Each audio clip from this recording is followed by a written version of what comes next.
One minute I was dreaming. The next, I woke up to a world I didn't recognize. I'd lost 7 years. Everything from my 18th to my 25th birthday was a blank. Everyone told me how lucky I was, that I'd married Sarah Vance, the girl everyone wanted in high school, my dream girl. Even I thought I'd hit the jackpot. Then I walked in on her cheating. Caught red-handed, Sarah just stared at me with that same look of disgust. What's wrong with me pursuing what I want? Maybe you should take a good long look at yourself and ask why someone else can give me what you can't. A joke. A goddamn joke. I'm Liam Morgan, of the New York Morgans. 70% of the city's prime real estate and industry has my family's name on it. What in the world could I possibly not give her? She had no idea what she'd thrown away. This marriage was over. But once the divorce papers were signed, Sarah was the one filled with regret.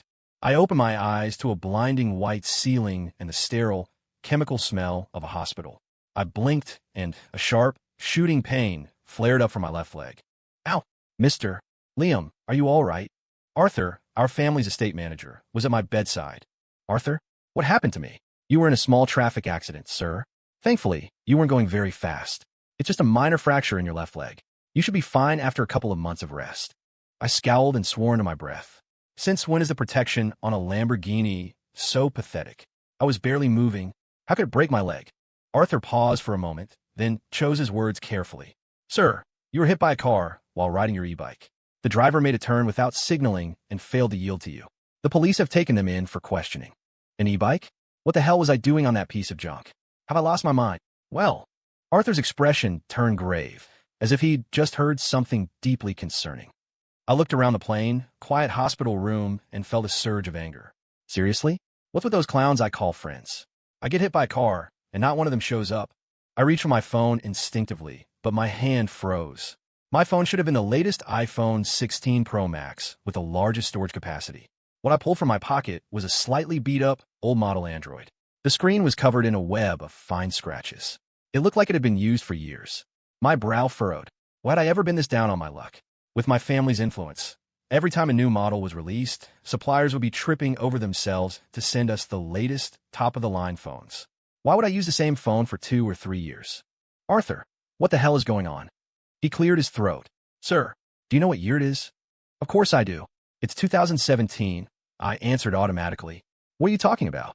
A troubled look crossed Arthur's face. It's 2024, Mr. Liam, he said softly. I'm afraid you've lost your memory. Amnesia. I didn't believe a word of it, but on some strange impulse, I opened the phone's front-facing camera. The face staring back at me wasn't the confident, rebellious kid I remembered. It was a man who looked worn down, tired, like any other corporate drone you'd see shuffling down the street. My hands began to tremble, my throat suddenly dry. An unthinkable thought crept into my mind. Arthur, what's the situation? Did the family go bankrupt? No, sir. I let out a breath of relief. Good. Then why am I? Sir, you married Sarah Vance, Arthur said quietly. What? We're married? For real? A grin spread across my face. I finally won her over. Yes, sir. You did. And you've been married for 3 years. Then where is she? Why isn't my wife here? I was beaming, but Arthur fell silent again. After a long moment, my smile faded. Arthur, tell me the truth. Why isn't she here? Mrs. Vance is busy with work commitments, sir. She doesn't have time to see you right now. My face darkened. Commitments? What commitment is more important than me? Her husband gets in a car wreck, and she doesn't even bother to visit? What kind of sense does that make? Just as I was about to press him further, the sound of high heels clicked down the hallway. A moment later, Sarah Vance, dressed to the nines and wearing heavy makeup, appeared in the doorway. The second she saw me, her brow wrinkled in annoyance. What is wrong with you? You go out for a grocery run on an e-bike, and you still manage to get hit by a car? You're useless. That one sentence sent my blood pressure soaring.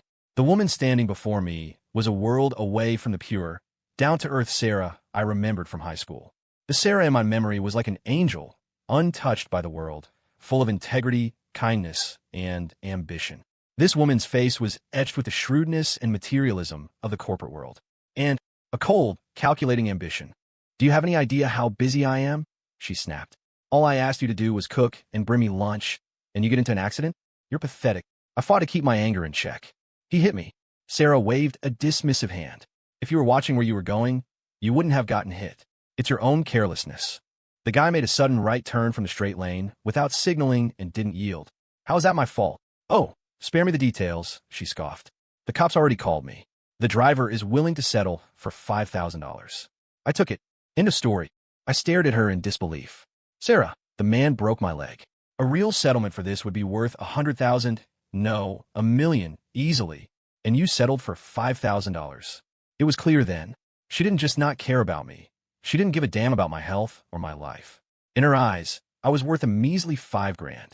How had the girl I loved turned into this cold, heartless, materialistic stranger? Sarah sneered. You still think you're some big shot from the Morgan family? 1,000,000? People like you have cheap lives. 5,000 is more than enough. I already signed a release form, so deal with it.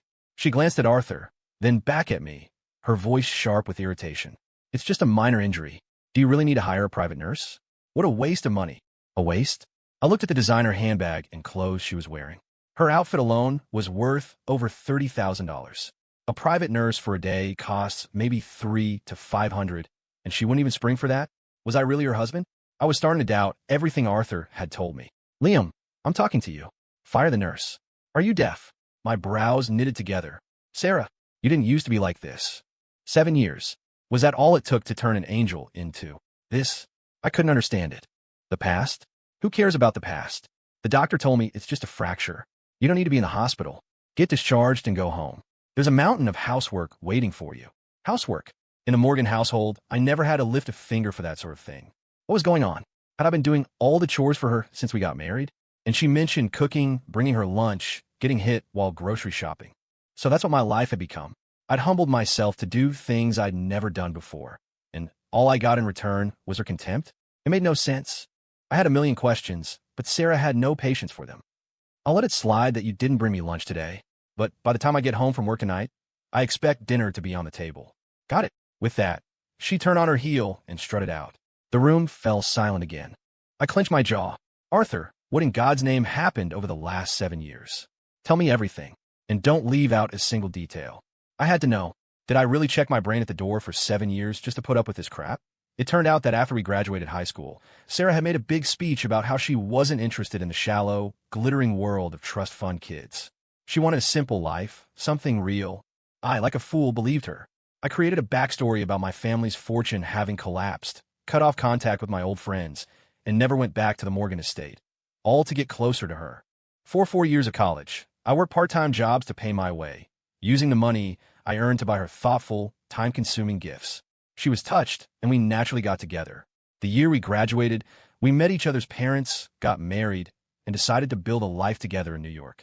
Her dream was for us to support each other and eventually buy an apartment in the city. But once she entered the corporate world, she realized it wasn't that simple. With 2 entry-level salaries in New York, we were barely scraping by after paying rent, let alone saving for a down payment. I couldn't stand to see her struggle, so I secretly went back to my family and pulled some strings. I used Morgan family connections to get her company contracts, which led to her getting promoted, getting raises, and climbing the corporate ladder. All the while, I played the part of the supportive husband. I worked a generic 9 to 5, managed all the household chores, and even prepped and delivered her breakfast, lunch, and dinner to her office every day. I was her one-man support crew.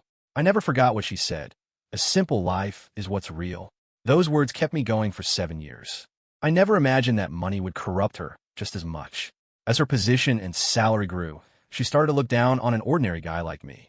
She began lashing out, and recently, she'd been staying out all night, not even bothering to make up excuses. And now, even after a car accident, I couldn't get a shred of sympathy from her. She hadn't paid a single cent of the hospital bill, hadn't offered a single word of concern, and had even pocketed the $5,000 settlement for herself, completely indifferent to my well-being. If I were really just some guy with no family connections, I probably would have had to check myself out of the hospital right then and go home to start making dinner. It's true what they say. Weakness invites aggression. I pinched the bridge of my nose and cursed. Was I completely out of my mind, playing this ridiculous game of house with her? Arthur sighed, a look of helplessness on his face. You were utterly bewitched, Mr. Liam. Nothing anyone said could get through to you. What a mess. What about my friends? My real friends. You spent all these years focused on Mrs. Vance. You've lost touch with nearly all of them. Damn it. It made sense. Why would any of them stick around after I'd done something so stupid? I opened WhatsApp, scrolled through my contacts, and finally found a group chat that had been dormant for years. Me, brothers. Vertex tonight. Be there or be square. The chat instantly exploded. Chris, holy crap. Is that Liam Morgan? Back from the dead. David, Liam, you going out? Are you serious? Wonder why flip? Someone else. Yeah, you know our boy Liam. New York's most devoted husband. He'd ditch his friends for her any day. She's a lucky woman, right? Reading their sarcastic messages, I felt a fresh wave of anger. I typed back, screw the wife. I was blind. Are you guys in or out? Just say the word. Chris, in. Of course we're in. You're calling the shots, Liam. We wouldn't miss it. David, just to be clear, old friend, you got money for this? If not, we can cover it. Me, don't insult me. Since when does Liam Morgan not have money for a round of drinks? Just show up. Anyone who brings their wallet is getting a punch in the face. Chris, all right. We're there. After messaging my friends, I looked at Arthur. Is everything okay at home? Arthur smiled faintly. Your father has been very concerned about you, sir. He was just too proud to reach out. I let out a long sigh. I was a fool. It won't happen again. Looks like I'll need to get the old man a peace offering. For now, Arthur, get me a wheelchair. I'm going for a drink. Yes, sir.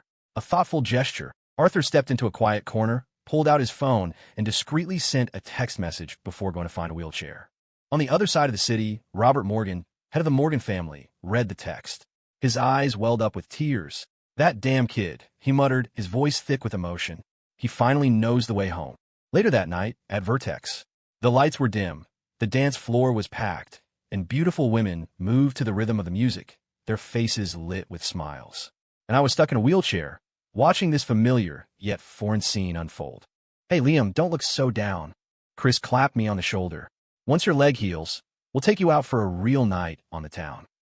In my memory, the 5 guys in front of me were all 17 or 18. Now, looking at them, I could see that 7 years had passed in an instant. Seeing their more mature faces, I tilted my head back, downed my whiskey, and gave a bitter laugh. Look at you guys. You've all gotten so old. Hey, speak for yourself, David shot back. You're the oldest looking one here. He's right. Another friend chimed in. You were the one who lost his mind, insisting on playing A Simple Life is Real with Sarah Vance. And where is she now? I waved my hand dismissively. Let's just drop it. Chalk it up to a serious lapse in judgment. The 5 of them exchanged glances. Then one of them said, Don't worry about it, man. No matter what, we've still got your back. Brothers for life. Damn right, brothers for life. Another added. With your family's money, you can find any woman you want. No need to get hung up on Sarah. We tried to tell you so many times, but you just wouldn't listen. I let out a small laugh. Well, fate has given me a second chance. Let's not talk about depressing stuff. What have you guys been up to all these years? Fill me in. I was a full 7 years behind. I hadn't been involved in the Morgan family business at all, and I had no idea what the landscape looked like now. Chris shrugged. Same old, same old. Your family, the Morgans, are still top dog. The rest of us just get the scraps. Yeah, I'm a VP of my family's company now, another said. You know how it is, my older brother is still ahead of me. David added, same story with the Waltons. My family gave me a subsidiary to manage.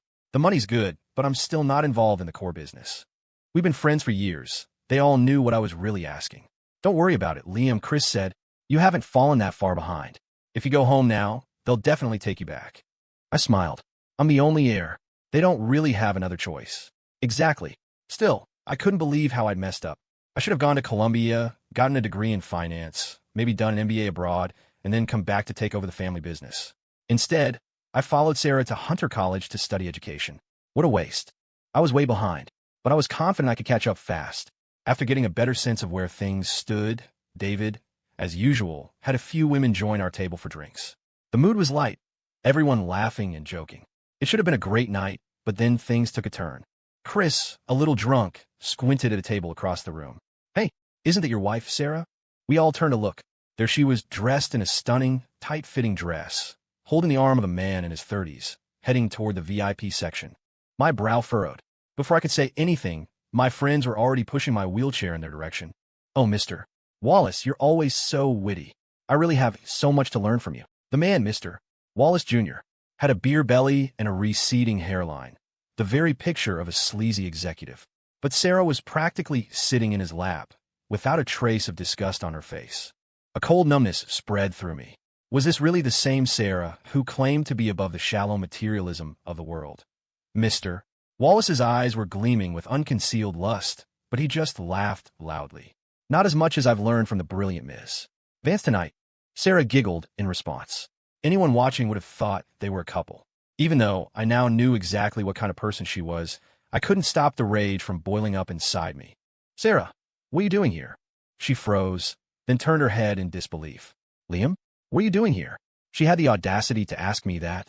So this was why she hadn't bothered me about not getting dinner tonight. She was out with another man. It was clear she hadn't planned on coming home, but she couldn't even be bothered to send me a text.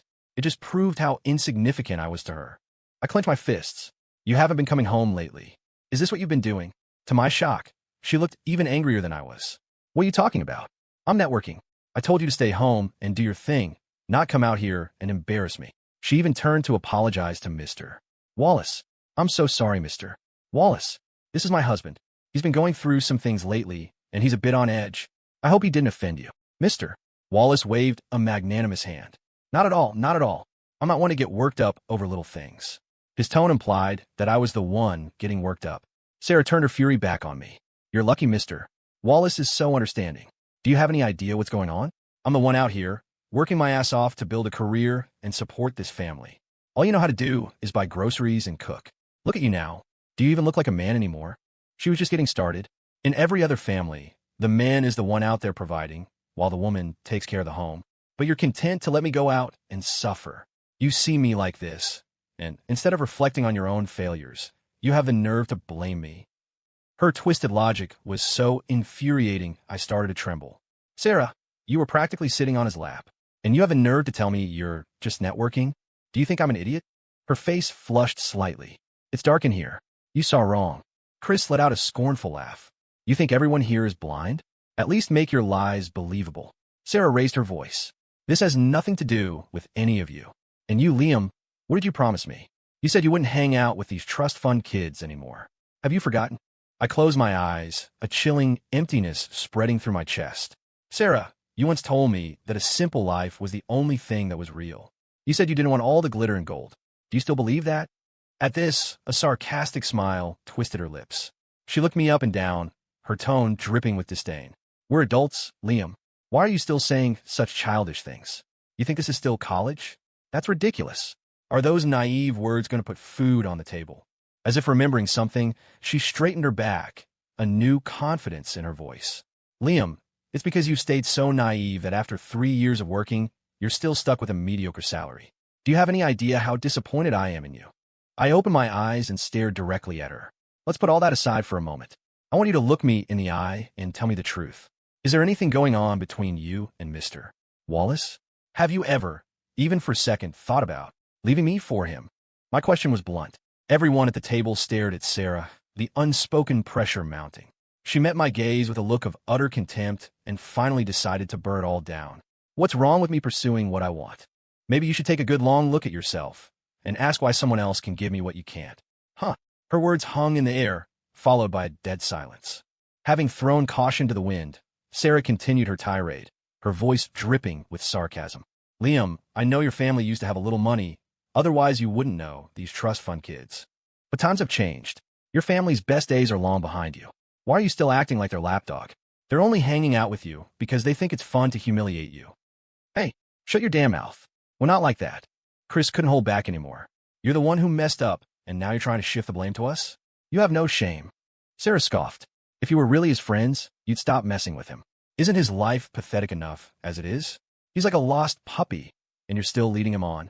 How far are you going to take this? Chris was about to argue back, but I raised my hand to stop him. That's enough. I made my decision. Everyone turned to look at me. My eyes were fixed on Sarah. Sarah, I'm going to ask you one last time. Do you still love me? Her answer was instantaneous. We're not kids anymore. Don't you think it's ridiculous to still be talking about things like that? I didn't get angry. Fine. Since you found something better to pursue, let's just go our separate ways. I want a divorce. At this point, cutting my losses was the only smart move. But I had still underestimated her audacity. Sarah let out a sharp laugh, her expression arrogant. A divorce? Just like that? You think you can just walk away after wasting 7 years of my youth? I don't think so. She was clearly getting ready to haggle. That's it. I can't stand this woman for another second. Chris rolled up his sleeves, ready to jump in. But Mr. Wallace stepped forward first, positioning himself in front of Sarah. I like to see anyone try to touch her. I'm from the Walton family of New York. Hearing that name, everyone paused and looked over at David. David himself was confused. He squinted, trying to place the man, but came up blank. This guy had to be from some distant, insignificant branch of the family. I understood. I raised my hand again, signaling for everyone to stay quiet. Sarah, are you saying you don't agree to a divorce? Oh, I agree. But if you want it, you're going to have to pay for the years I wasted. Think of it as a settlement. My friends were furious.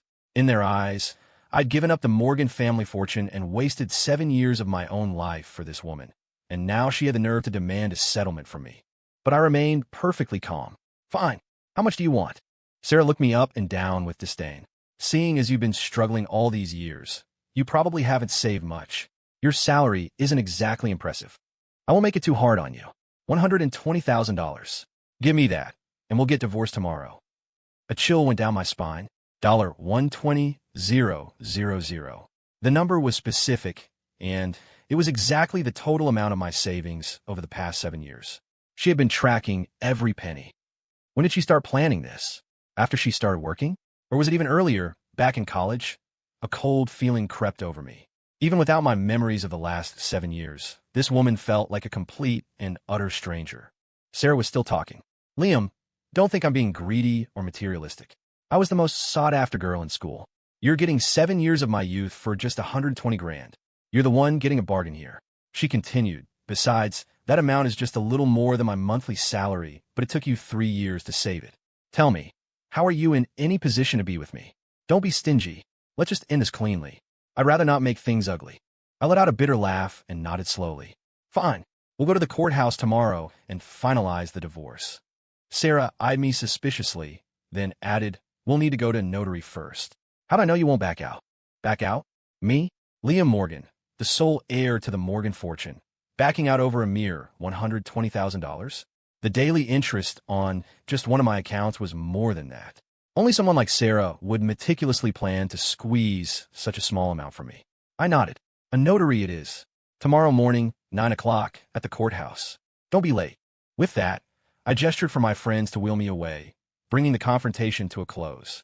Behind me, I could hear Mr. Wallace and Sarah talking. So that's your ex-husband? Yeah.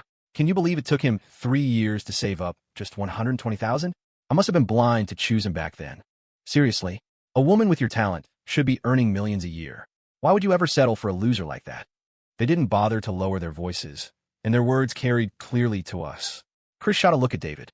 Is he really one of yours? David's expression was grim. I'll find out which branch of the family that piece of trash belongs to when I get back. He's going to regret this. I spoke up, my voice cold. Just teach him a lesson. Don't kill him. Don't worry. This is a civilized society now. We don't do things the old way anymore. The next day, as soon as the money was transferred, Sarah and I signed the divorce papers. Standing outside the courthouse, Sarah let out a long sigh of relief, as if she'd just shed a heavy burden. Liam, if you ever find yourself struggling to make ends meet, you can always look me up. If I'm in a good mood, maybe I'll toss you some scraps. I didn't even look at her. I just steered my electric wheelchair forward. Sarah deliberately made a phone call, speaking loud enough for me to hear. Yes, that's right, it's me. I'll take the apartment in Queens. Yes, I'm free now. I can sign the papers. I'm on my way over. I knew what she was doing. Arthur had already compiled a detailed report on her activities over the past few years. I had shouldered almost all of our living expenses, while she secretly stashed her own income in a separate bank account. Her account held about $2 million. With the $120,000 she got from me, she had just enough for a down payment. I just didn't expect her to be so blatant about it, shouting it out in public. It was clear she wanted to rub it in my face. Her voice continued, yes, a mortgage. Just in my name. This is my own place. I'm finally putting down roots in New York. How pathetic. Taking on a 30-year mortgage for a small apartment in Queens was something to brag about. The Morgan family could buy 10 of her apartments in cash with what we consider pocket change from one of our lesser properties. She truly couldn't see the forest for the trees. I silently guided my wheelchair around the corner, where a sleek Maserati was waiting. Arthur was already there. When he saw me, he waved. 2 bodyguards immediately came over and helped me into the car. Mr. Liam, your father is waiting for you at the estate. Shall we go now? I nodded. Let's go.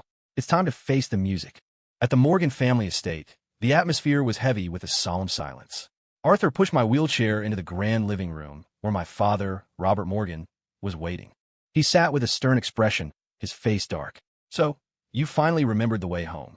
From his tone, I could tell he wasn't truly angry. After 7 years with no contact, he was more hurt and worried than anything else, and now he was too proud to show it. After all, I'd been coddled my entire life. When had I ever broken a bone or been confined to a wheelchair? On top of that, after 7 years of housework, my hands were calloused and I looked worn out. I deliberately put on a remorseful tone. "Dad, I've missed you." At those words, my father's expression softened instantly. "Oomph. Just be glad you're back. If you ever dare to run off like that again, I swear I'll break both your legs myself." I managed a weak smile. "I'm not going anywhere, Dad. I have to stick around to take care of you in your old age." "Huh, it's too early to talk about that. First, you need to start taking over the family business." I nodded. "Which subsidiary are you thinking of for me? Apex? Horizon?" After 7 years away, it would be best to start with a subsidiary to get back up to speed. My father glared at me. "A subsidiary? You've been gone for 7 years. You think we have time for you to start at the bottom? Tomorrow, you report to headquarters.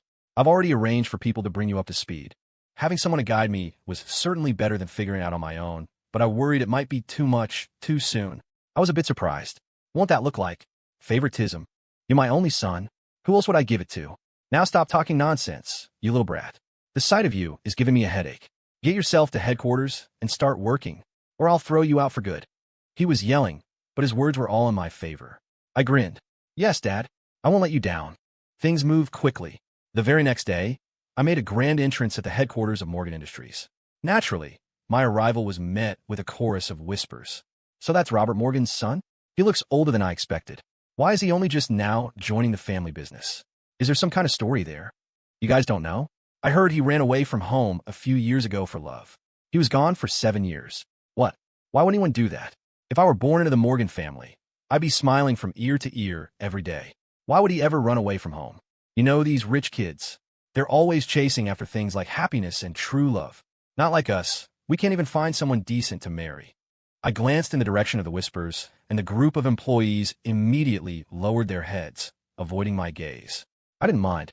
I just gave Arthur a subtle look, and he understood immediately. Before those employees even got back to their desks, they received a company-wide email notification.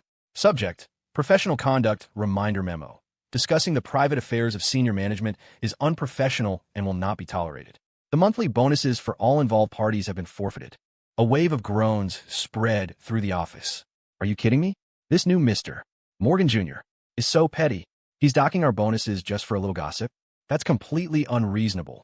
A trust fund kid is a trust fund kid. He's just trying to make an example out of us. Well, now you know. So get back to work. What good is gossiping to you anyway? In the vice president's office, Arthur placed a file on my desk. "Sir, this is your ex-wife's property purchase agreement." I scanned the document. A small, 700-square-foot, one-bedroom apartment in Queens. The price was $6 million. Sarah had put down a 20% down payment and taken out a mortgage for the remaining $28 million. To keep the interest rate down, she had chosen a fixed-rate mortgage, which meant her monthly payments were over $36,000. Compared to her monthly salary of $100,000, it was manageable, assuming, of course, that she could maintain her current income. Arthur spoke in a low voice. "Sir, is there anything you need me to do?" I waved my hand. "Just withdraw all the support I was giving her. That's all." "Yes, sir." In the past, to make Sarah's life easier, I had arranged for several Morgan-owned companies to send business her way. This had given her the illusion that she was some kind of super negotiator, that she could land any deal with any company, no matter how large. I was curious to see how long she would last in her position now that that support system was gone. Deliberately trying to make her life difficult? I wasn't that petty. I had far more important things to deal with at Morgan Industries. I couldn't move forward if I was constantly looking back. I threw myself into the company's business with a voracious appetite. My father had assigned 4 executive assistants to help me get acquainted with the various operations, but it was still a struggle.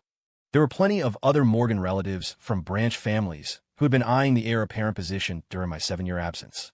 I had to get up to speed as quickly as possible, eliminate all obstacles, and secure my place. Fortunately, I seemed to have a natural aptitude for this. I quickly grasped the situation at headquarters and won over several key departments. My 7-year memory loss was actually a blessing in disguise. I still had the bold, fearless energy of my youth, and I charged into every new venture head-on, achieving some surprising successes along the way. Meanwhile, things were not going so well for Sarah. Lately, it seemed like nothing was going right for her. Major clients were canceling their contracts with her company, Star Media, one after another. Capital was being withdrawn, and the company's cash flow was drying up. If this continued, the creative accounting she'd been doing would soon be discovered. Her first instinct was to call Mr. Wallace Jr., but all she got was a litany of complaints. Things are tough on my end too, Sarah. You're going to have to figure this out on your own. You know, so many influential people, right? I'm sure one of them can help you. But they're all either not picking up my calls or having their assistants blow me off, saying they're not available to meet. If that wasn't the case, Sarah wouldn't have resorted to calling him. She had heard that Mr. Wallace was from one of New York's top families. Even if he was from a branch family, a wounded lion was still more powerful than a healthy dog. Any connection, no matter how peripheral, was better than the random supplier she usually dealt with. That's why she tried to latch onto him. But her calculations were wrong. Mr. Wallace was indeed a Walton, but from a branch so distant it barely counted. He had no access to the family's core power structure and held no real authority. On top of that, after he had offended me, my friend David from the main Walton family had already stripped him of his resources. His position at his own company was now precarious. Wally, just try to think of something, Sarah pleaded. Or, you could just push another contract my way, like before. I promise after this one, I won't bother you again. Mr. Wallace exploded. I'm swamped over here, barely keeping my own head above water. And you're asking me for resources? You think you're the only one with problems? Sarah was taken aback. Wally, that's not fair. We've had a mutually beneficial partnership. You profited plenty from our deals. Shut up. Are you an idiot, talking about this stuff over the phone? Do you want someone to record you? Don't worry, Wally. I would never record you. I said you were an idiot. And you really are? Don't contact me again unless you have a death wish. With that, Mr. Wallace hung up. In this day and age, there were countless ways to monitor a conversation besides just recording it. Sarah couldn't fathom how, in less than 2 weeks since our divorce, 4/5 of her company's business, most of which was under her name, had evaporated. Her entire position was built on those contracts. Once they were gone, her standing in the company became extremely awkward. Not to mention, she had done a few things that skirted the edges of legality. Sure enough, that afternoon, the CEO of her company called. Sarah, I think you know why I'm calling. A cold sweat broke out on Sarah's skin. Mr. Lou, what are you talking about? I haven't done anything. The voice on the other end was seething. Instead of wasting time denying it, you should be thinking about what you did with the money from the company's accounts. Sarah's heart sank. She hadn't expected them to find out so quickly. She chose her words carefully. I did transfer some funds from the company account, but it was to secure deals. I paid it all back later. No harm was done to the company. I hope you can understand, Mr. Lou. Understand? Understand my ass. And that's not all. The word on the street is that you pissed off someone important, and that's why all these companies are pulling out. You better figure out how to fix this, or we'll see you in court. He slammed the phone down. Now, Sarah was truly panicking. An important person? Who could she have possibly offended? When she met powerful people, she practically fell over herself to please them. She would never have the chance to offend them. Unless it was her ex-husband's group of spoiled, rich friends. The thought flashed through her mind, but she quickly dismissed it. She was afraid. Afraid to find out that my family hadn't gone bankrupt after all. Afraid that she had made the wrong choice.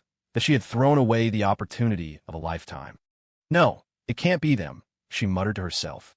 They're just a bunch of nobodies. They couldn't possibly influence major corporations. It has to be a coincidence. I must have offended someone else. Sarah tried desperately to convince herself, but it was no use. She had just gleefully spent all her savings on a down payment for an apartment. She had a monthly mortgage payment of over $36,000, not to mention her other living expenses.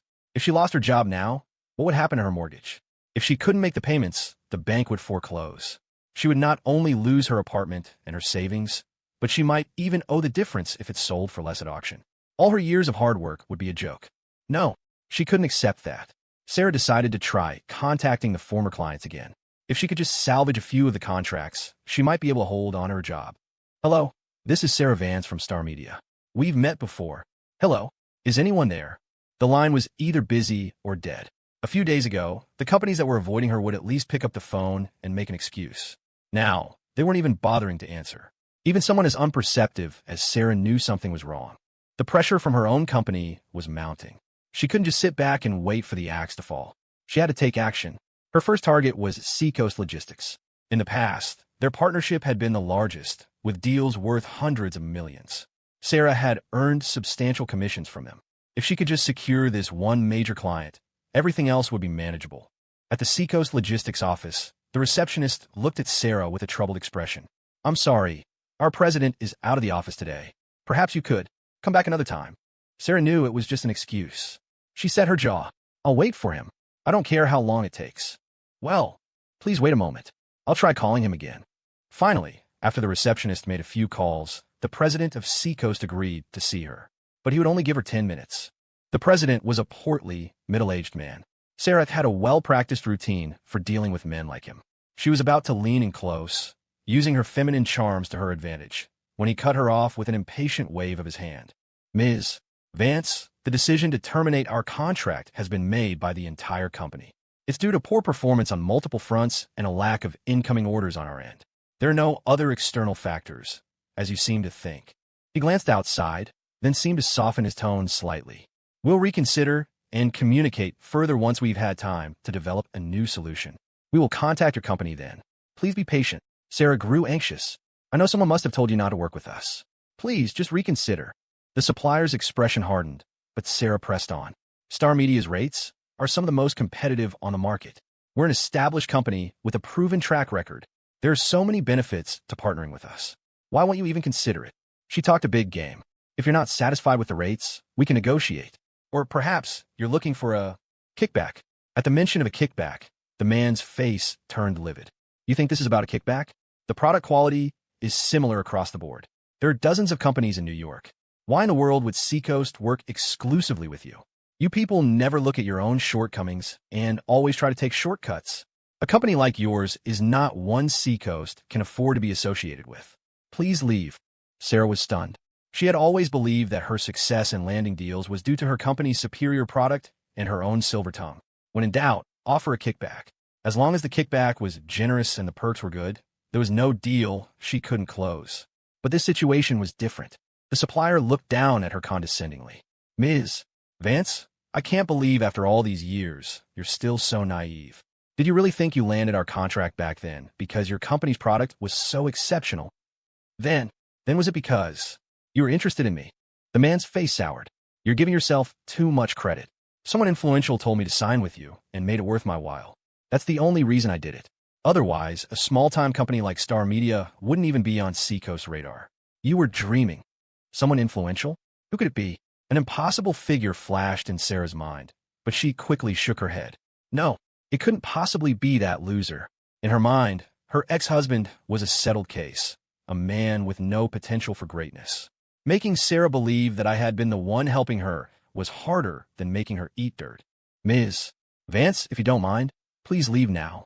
I have a meeting with the CEO of Apex Industries. I don't have time for you. Apex. The name sounded familiar. You mean the rare metals giant, Apex Industries? The supplier nodded. That's right. Apex is one of the most profitable subsidiaries under the Morgan family's umbrella. The Morgan family. That name was so familiar, the same last name as her ex-husband, Liam Morgan. But Sarah would never in a million years connect Liam to the Morgan family. She only believed what she wanted to believe. It was both pathetic and laughable. Sarah suddenly spoke up. Is your negotiation with Apex going to be difficult?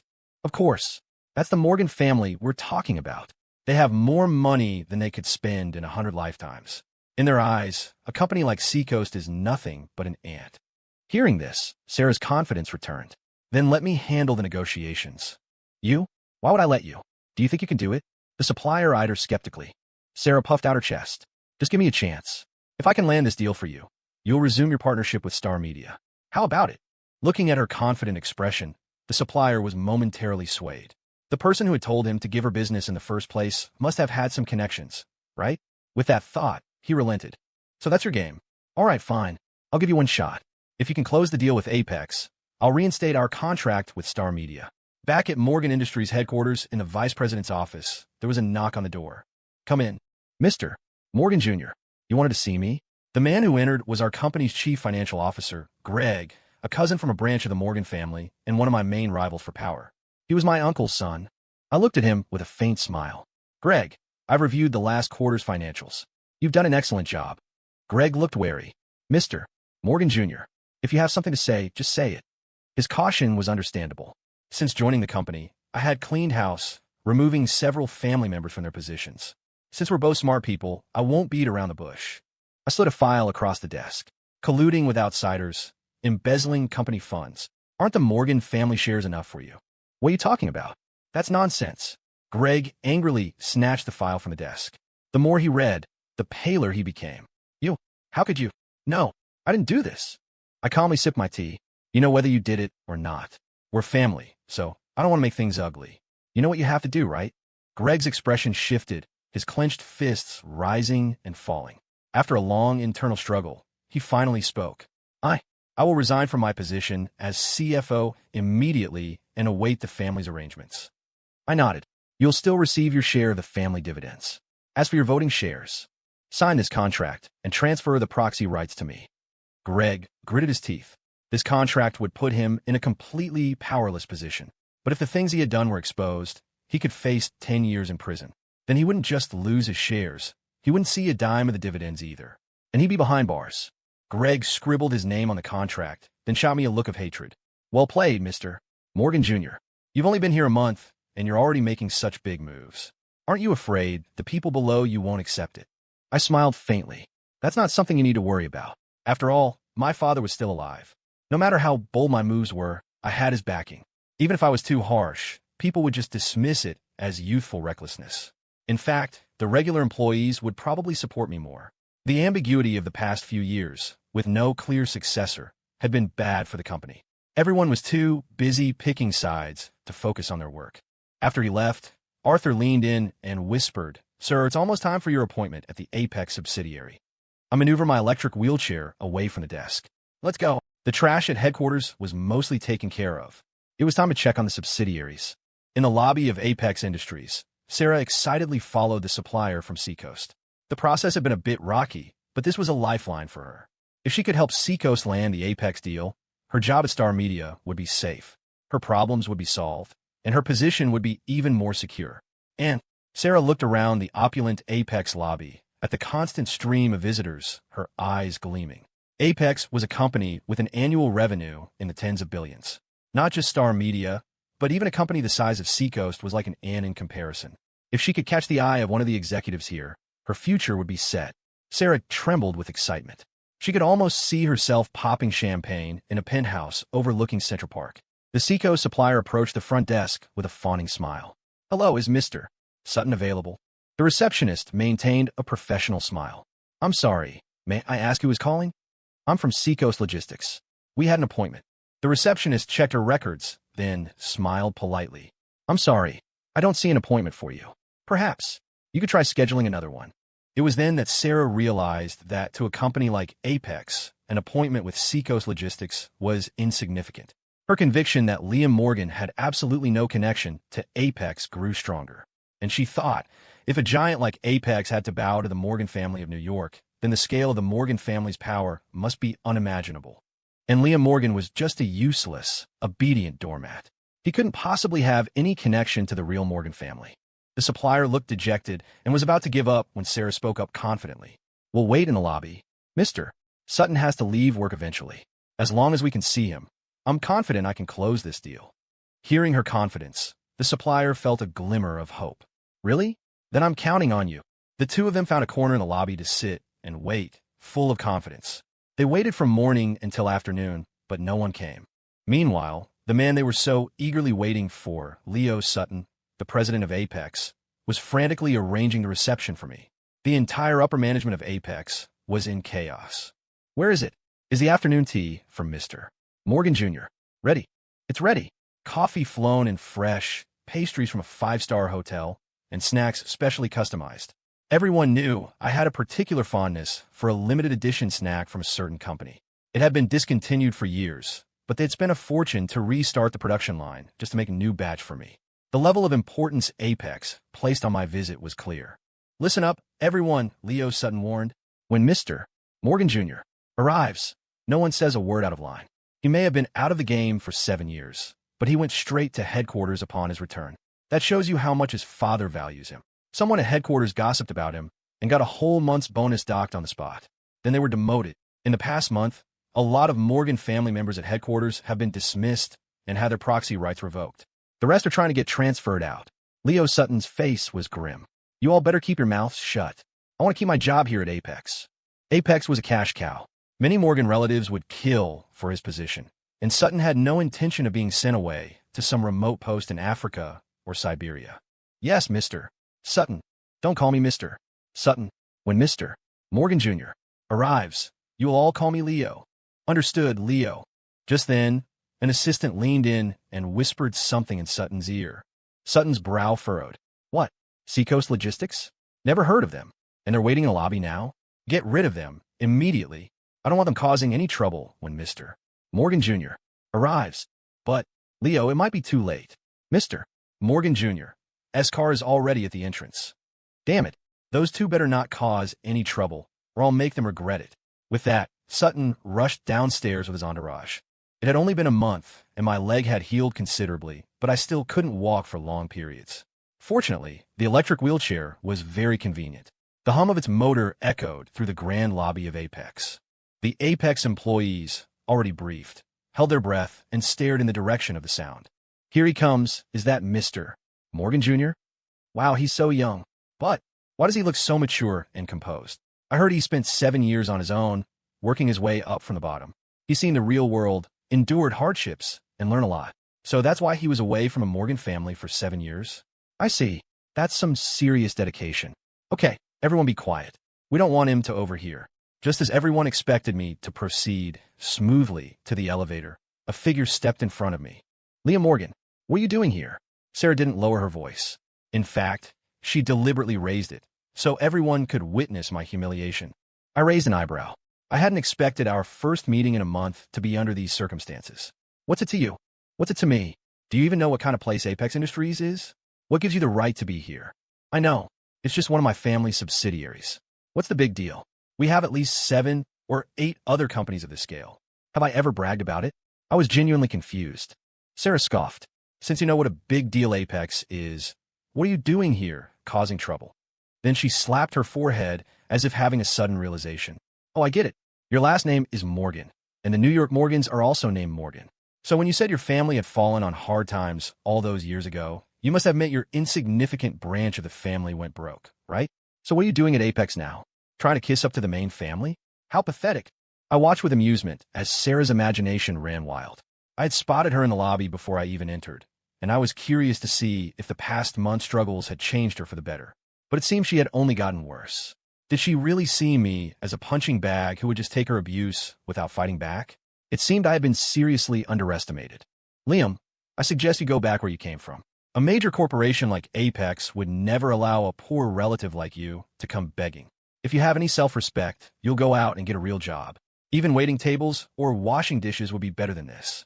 You don't have to grovel and beg for scraps here. It's just sad. It's not tragic for a man to lack ability.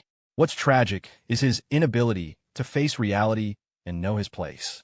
If you're not cut out for big things, then you should stick to what you can do. Go deliver for DoorDash or Amazon. You can still make a living. Sarah rattled on, completely oblivious to the horrified expressions on the faces of the Apex employees. Oh my God, what is she saying to Mr. Morgan Jr.? Who is this woman? Which department is she from? She must have a death wish. She's not from our company. I heard she's with that Seacoast group. How dare she talk to Mr. Morgan Jr. like that? She's got guts. What is Seacoast anyway? A nobody company, and she dares to act so high and mighty in front of our boss. Someone stop them, please. Sarah couldn't quite hear the whispers, but she knew she was the center of attention, and a smug look spread across her face. The supplier from Seacoast, standing beside her, couldn't hear the employees' discussions either, but he could feel the atmosphere in the room growing increasingly strange.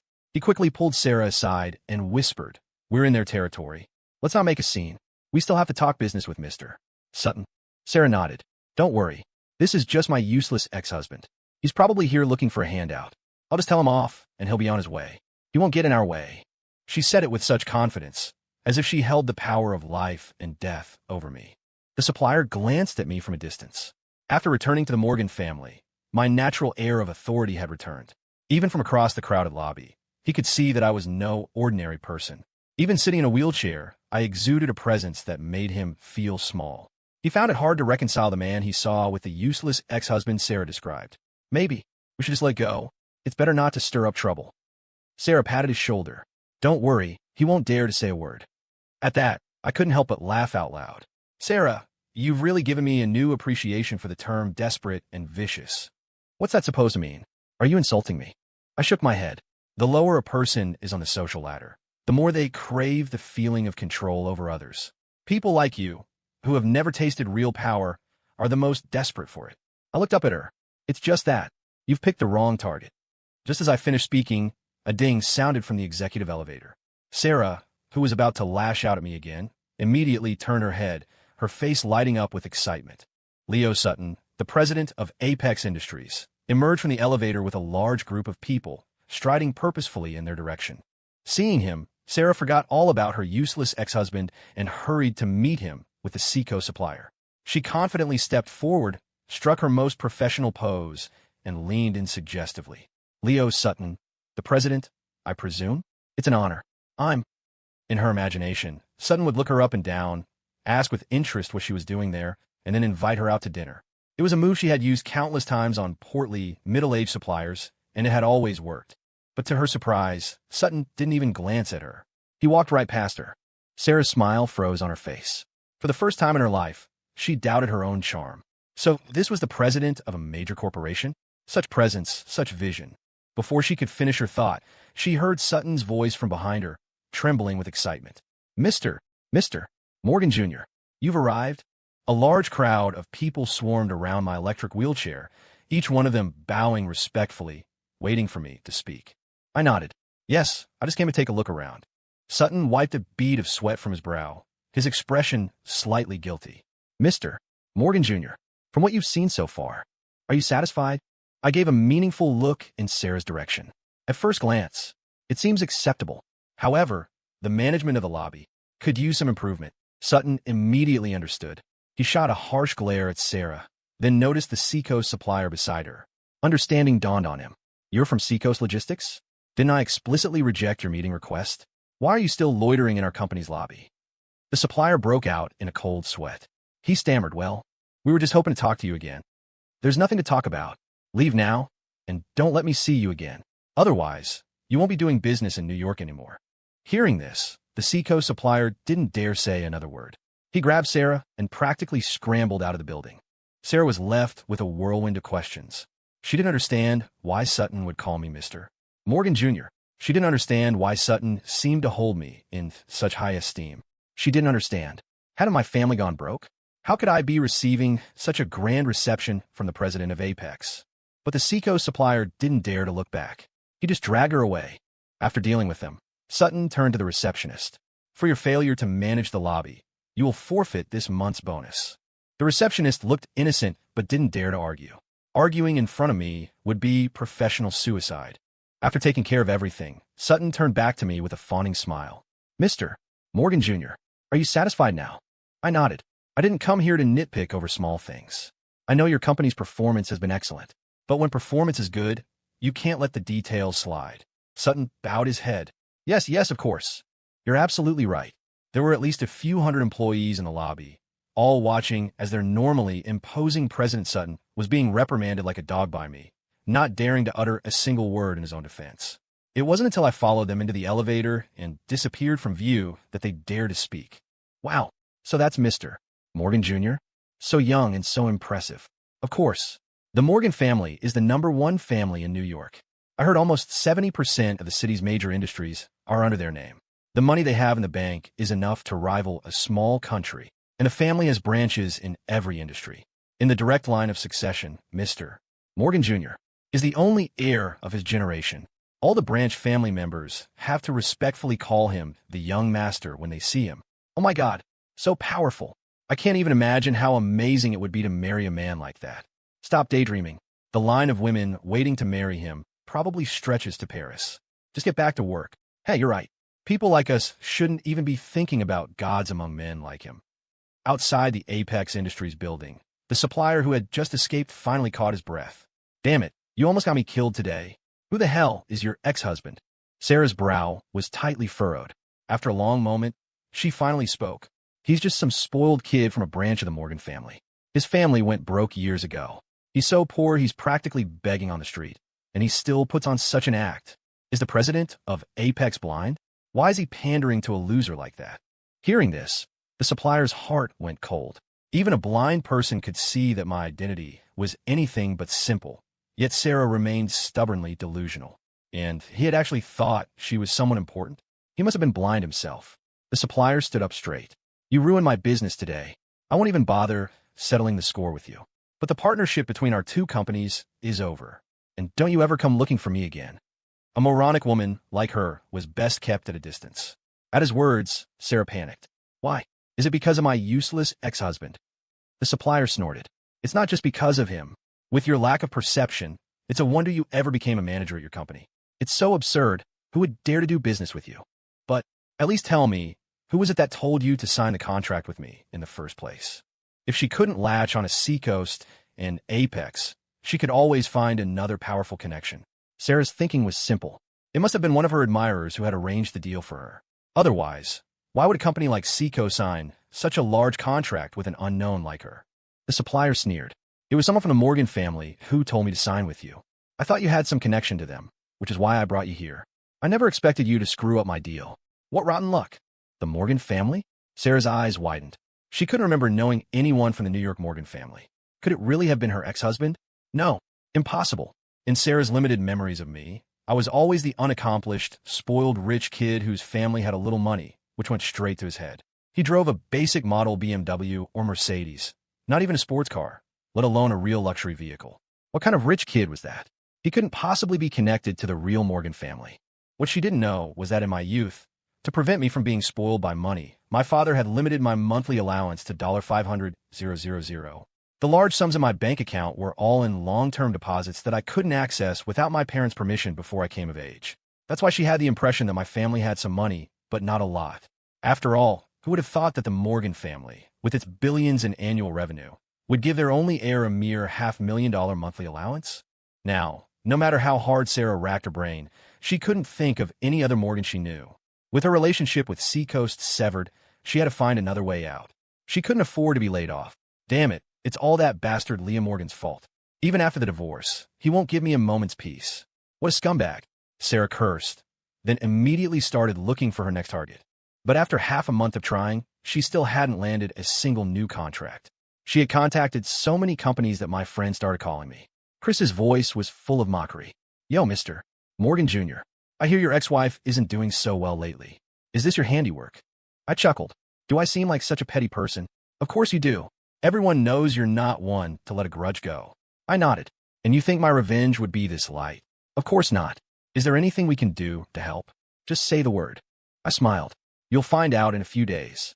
Meanwhile, at Star Media, the CEO, Mr. Lou, delivered the news to Sarah without any sentiment. I'm sorry, Ms. Vance, but your position has been eliminated. Also, we'll need you to provide a reasonable explanation for the unauthorized use of $25 million in company funds. Otherwise, we will be taking legal action. Mr. Lou's words were like a dagger to Sarah's heart. She panicked. Mr. Lou, I only used that money to secure contracts. I paid it all back. Why are you still suing me? Mr. Lou snorted. If anyone could just use company funds for any reason they see fit, what would be the point of having laws? Sarah's lips moved, but no sound came out. She couldn't think of a single valid excuse. Mr. Lou slammed a file down on the table. I know you use it for business, but can you guarantee that you didn't have any selfish motives?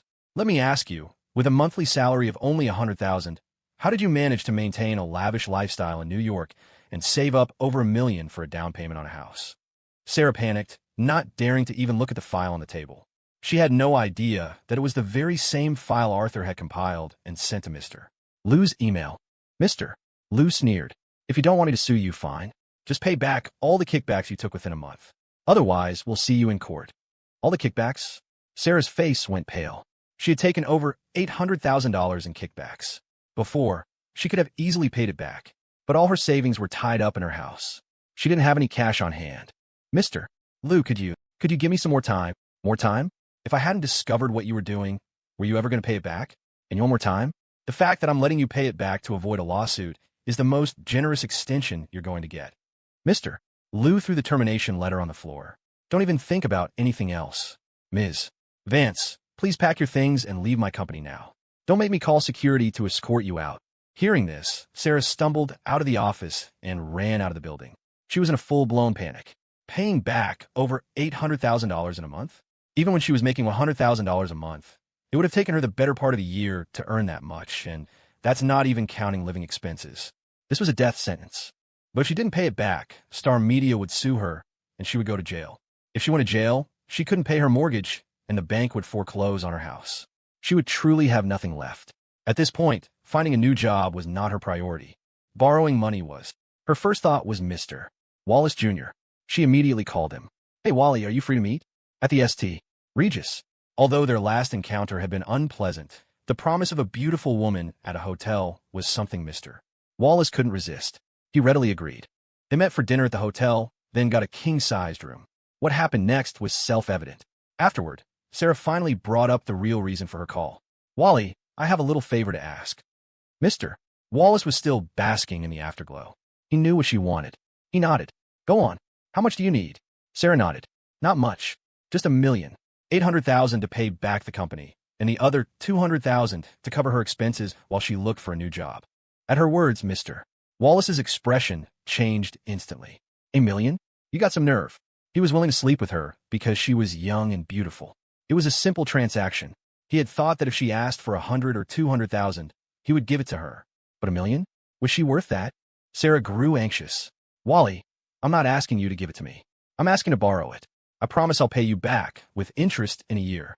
Please." Once she found a new job, saving up $1 million in a year wouldn't be a problem. Mr. Wallace looked troubled.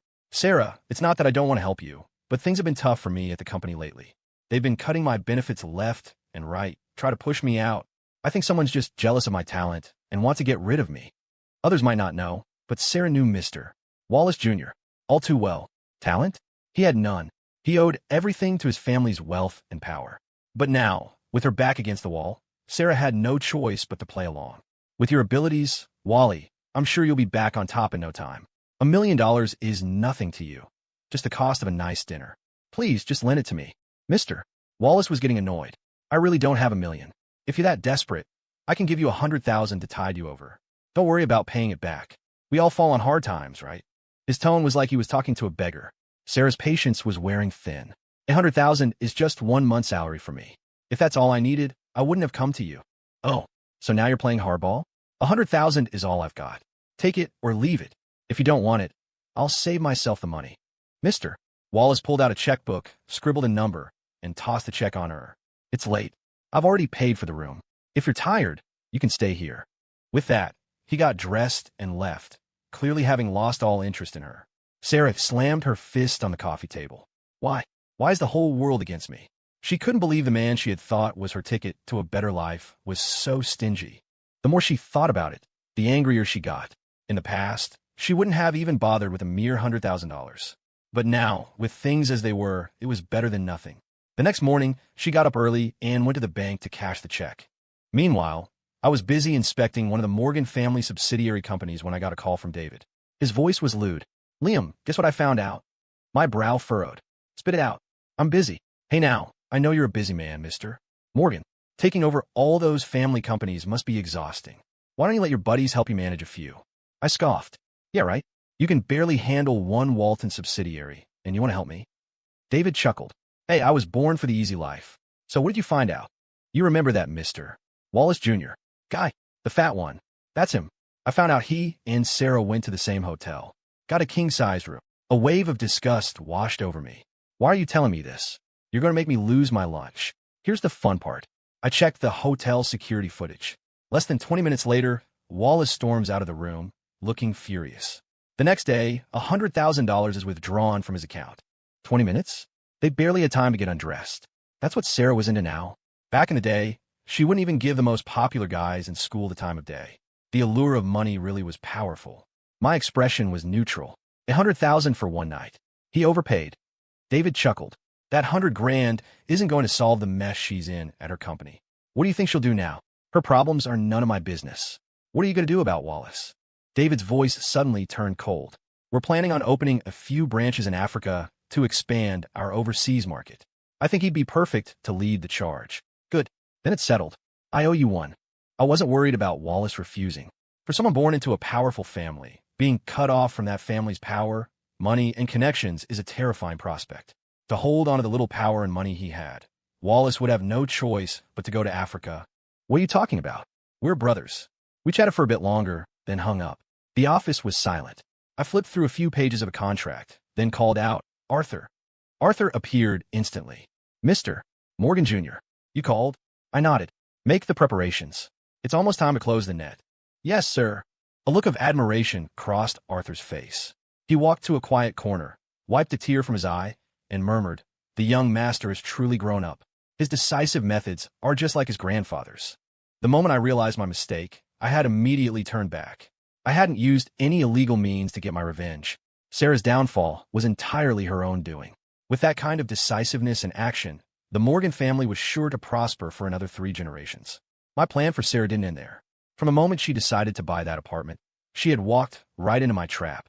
I was certain that, in her penny-pinching nature, she would choose a fixed-rate mortgage to save on interest, which would result in a much higher monthly payment. Her savings weren't enough for a 30% down payment, so she had to opt for a high-leverage loan with only 20% down, which meant an even higher interest rate. This had completely drained her of all liquid assets, leaving her in a vulnerable position. Then I cut off her source of income. When she was at her wit's end and turned to her old flame, she discovered that he was nothing special either, just another man interested in her youthful body. By the time Sarah finally realized what was happening, she was already ensnared in the web I had woven. Right now, she was probably frantically searching for a job and a way out in New York.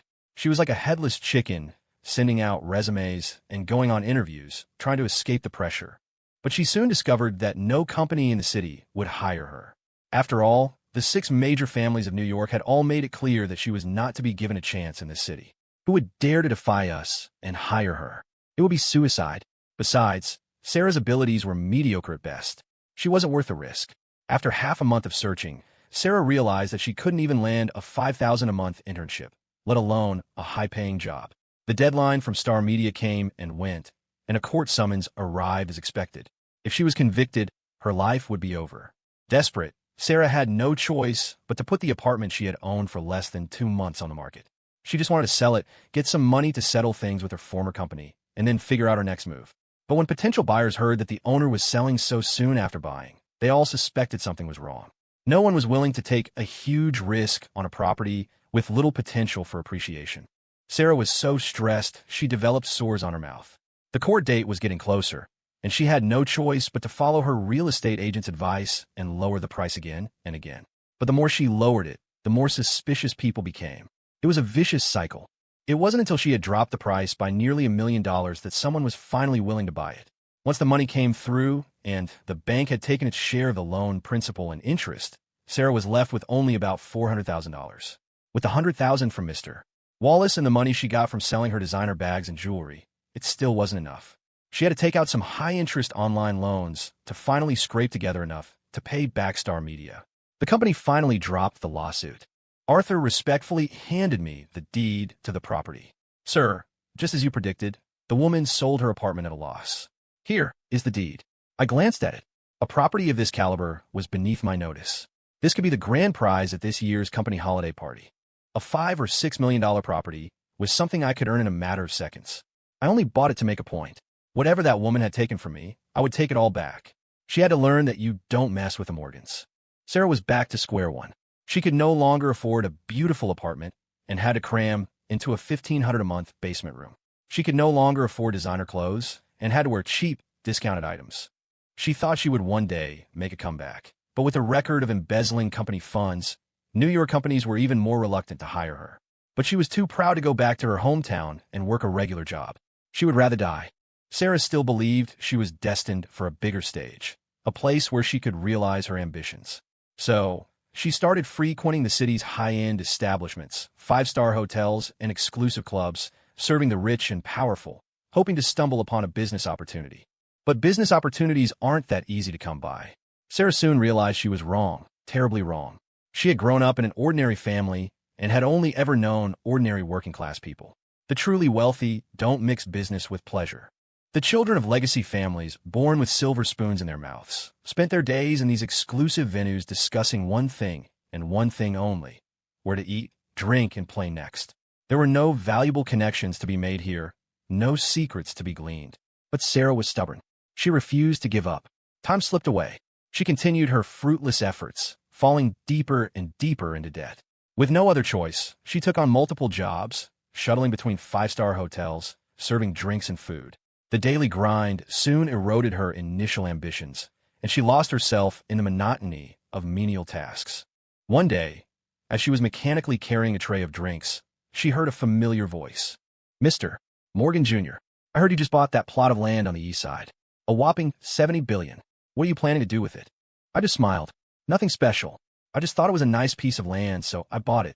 The business world is a battlefield. You can never let your guard down."